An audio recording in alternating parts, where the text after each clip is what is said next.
Welcome to Inspired Change, a new inspirational and motivational broadcast that strives to empower men in a positive way, designed to educate, empower, and inspire even the busiest individual on the go over that first cup of coffee.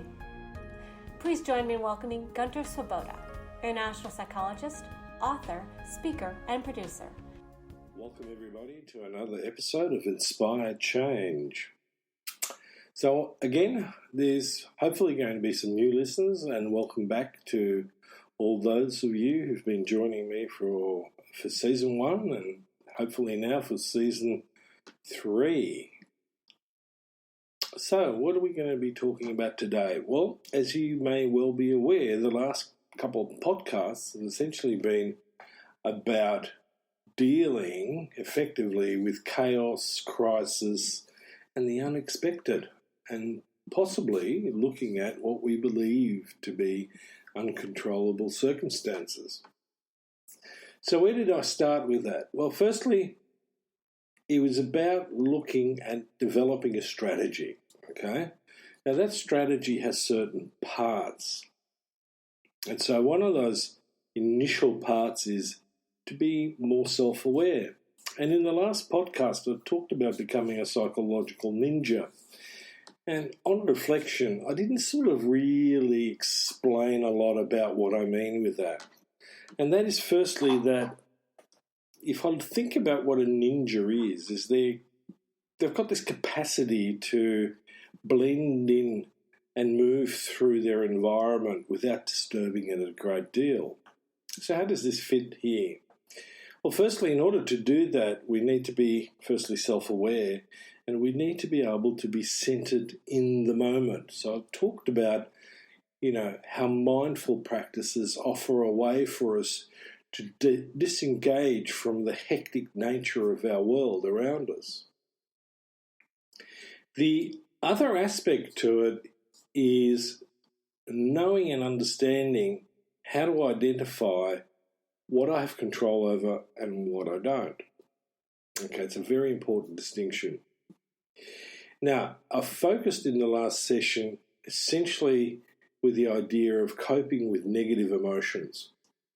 And lots of people struggle with that. It's one of the foundations in actually being resilient or not being resilient. So if I don't know what to do with negative emotions, if I don't understand them, I'm going to have quite a bit of a problem in managing them. Now, I'm going to be a little bit trite. In a sense, emotions are neither negative nor positive. They're just emotions, they're feelings. But we make a judgment around them, and that's where we can get into trouble. So at this point in this podcast, I want to point out that essentially there's a couple of bits to emotions. Firstly is essentially emotions consist of sensations plus thoughts, attitudes, beliefs, or labels that we attribute to those sensations. And that's what we then come up with as a feeling. So to give you an example of that is that physiologically there's very little difference between excitement and when I feel fearful. The difference exists in my evaluation of those sensations. Okay? So for some people, riding a 50, 60 foot wave is exciting, it's thrilling. Now, they'll also talk about the fact that it's as scary as hell, but what they've learned to do is to channel that fear into that excitement that has them coming back again and again. Now, I'm not saying we should all practice this. I'm certainly at an age and of a place of wisdom where I'm going, I don't need to do that. I don't need to go out there and prove myself to that degree. So in this episode, one of the things I want to do is I want to focus on that whole notion of thoughts and beliefs. Okay, so if I'm going to be a psychological ninja, one, I need to be flexible and adaptable physically, but also emotionally and cognitively. And this podcast is about the cognitive, the thoughts aspect of this, okay? So when I talk about all of that stuff about cognition, I want you to think about it that all of us, in our own way, have our own inner conspiracy theories. Now, I know it's a bit topical, might be a little bit sort of, tongue-in-cheek, but it's in fact true when you think about it. What are conspiracy theories about? Well, they're about beliefs that we hold that are in fact not necessarily rational. We often put ideas together that we think belong together logically, but in fact they don't. Okay, and they exist on all sorts of different levels. Now, the unfortunate thing is they can have a massive impact. Now, let me go into your inner world. So, think for a moment. What are some of your inner conspiracy theories about yourself? Okay, just sit with that for a moment. If you've got a pen and a paper, take it out, write them down. See whether you can identify them.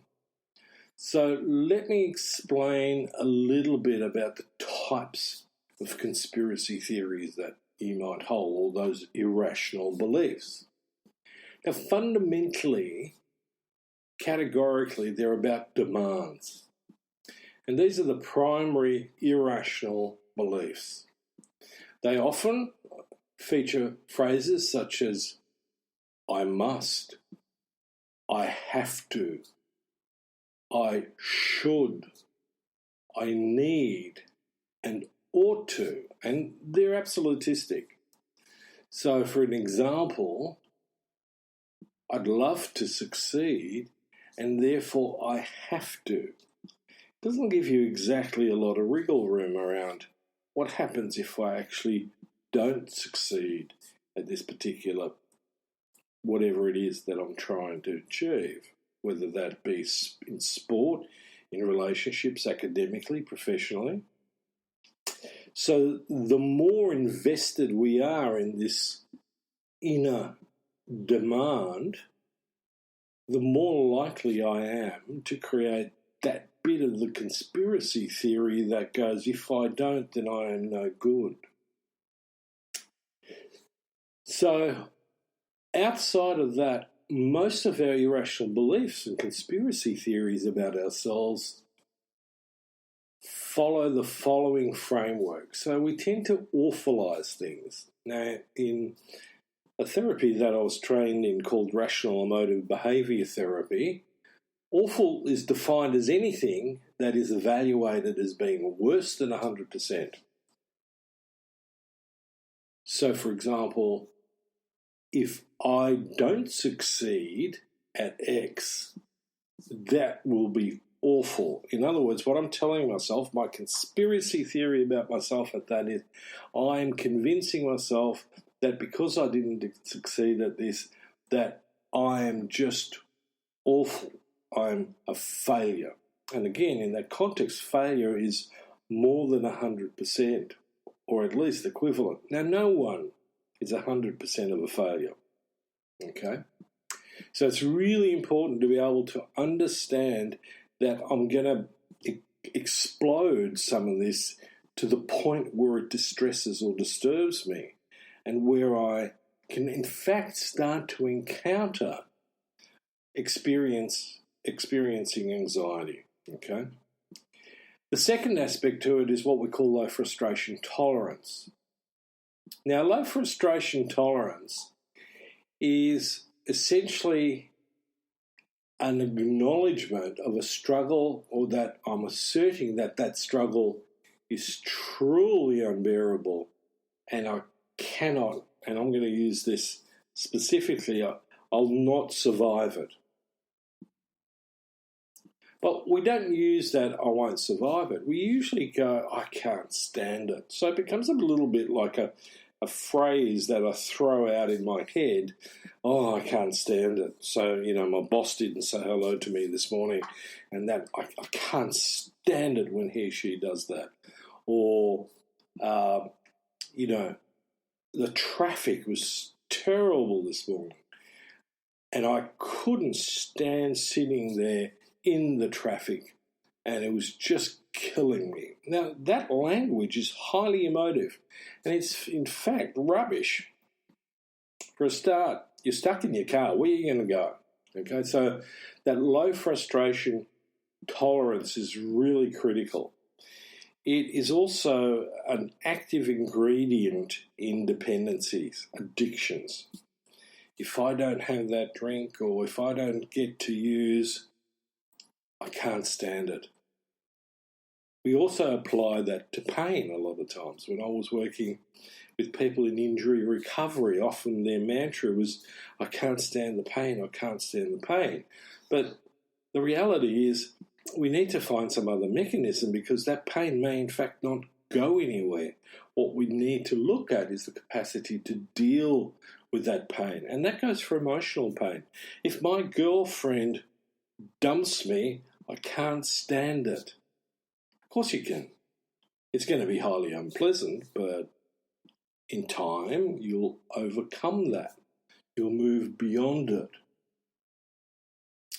Now, the other aspect to this, in terms of irrational beliefs of our inner conspiracy theories, is that we have a conditional relationship to ourselves, or conditional self-acceptance. So this is where I define myself based on a particular aspect. So, for example, if I fail at something important, then I am a failure. Now, these are interconnected, and there are overlaps in all of this. But fundamentally, the important aspect to this is these beliefs, by definition, are irrational, because we can prove that through evidence. And we are going to encounter distress, in some cases anxiety, in other cases depression.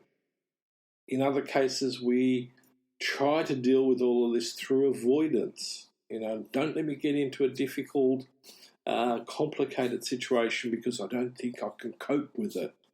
And so, I get this a lot, not just from adults, but teenagers are particularly good at telling themselves these inner conspiracy stories in which they disable their own adaptability and therefore their own resilience.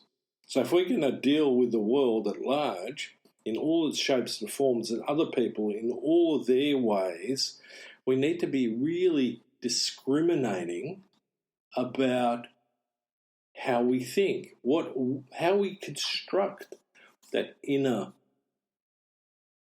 belief and worldview that isn't a conspiracy against us, or that doesn't rock us to the core where we believe that we're not capable. So in rational emotive behaviour therapy, one of the things that we talk about is the essential four rational beliefs. Okay, so the first one is about preferences. So rather than being demanding, preferring is a much more helpful attitude to have about life. For instance, I would love to succeed, but fundamentally I don't have to. It's not vitally important.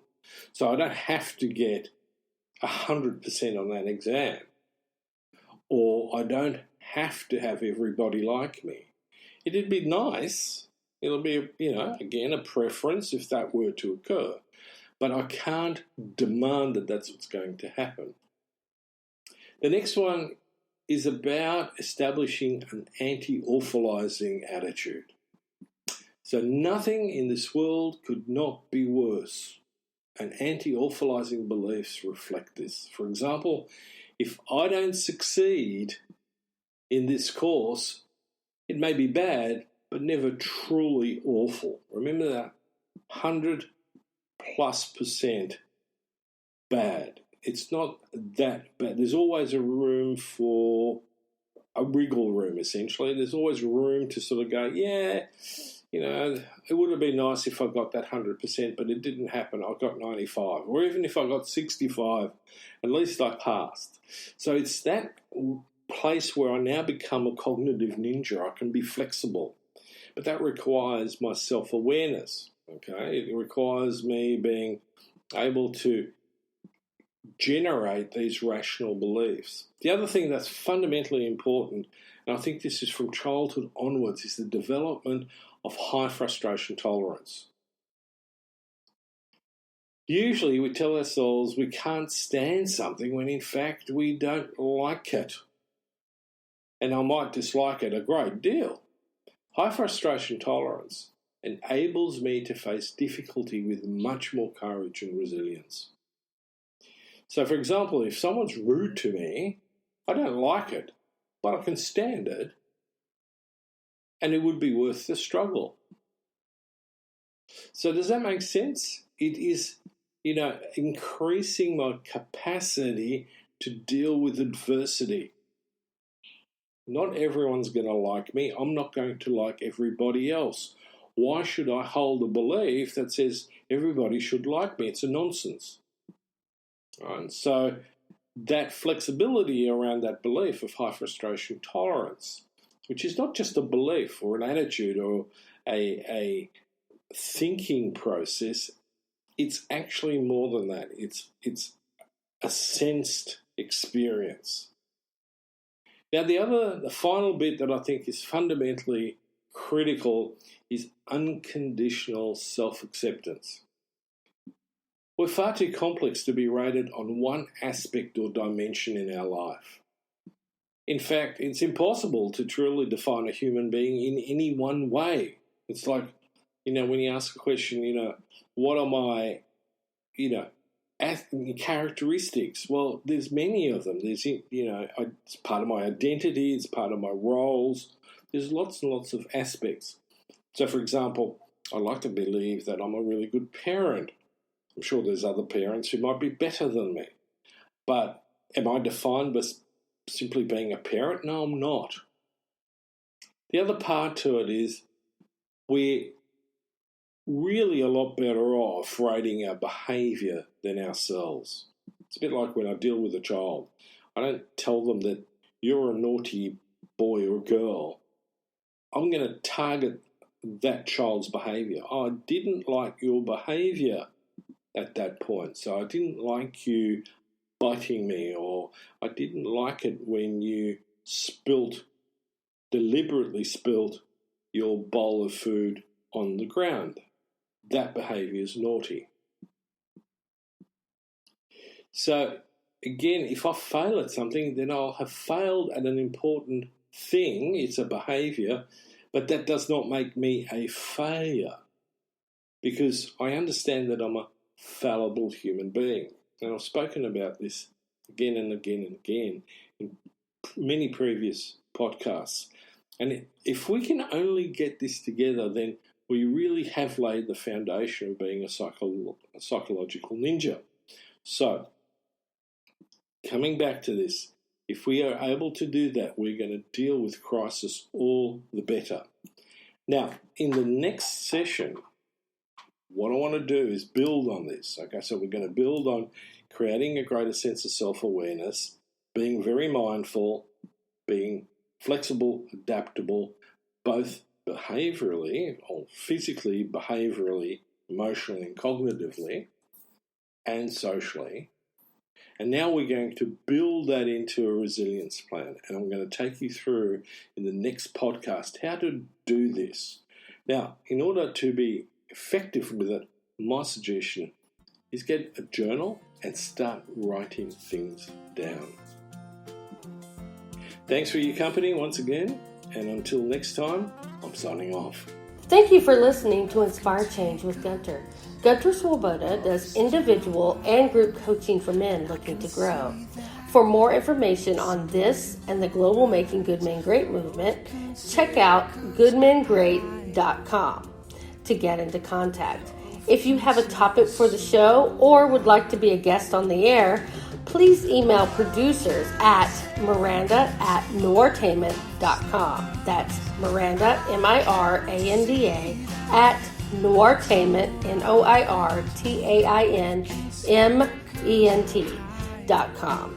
Thank you, and always keep inspiring change.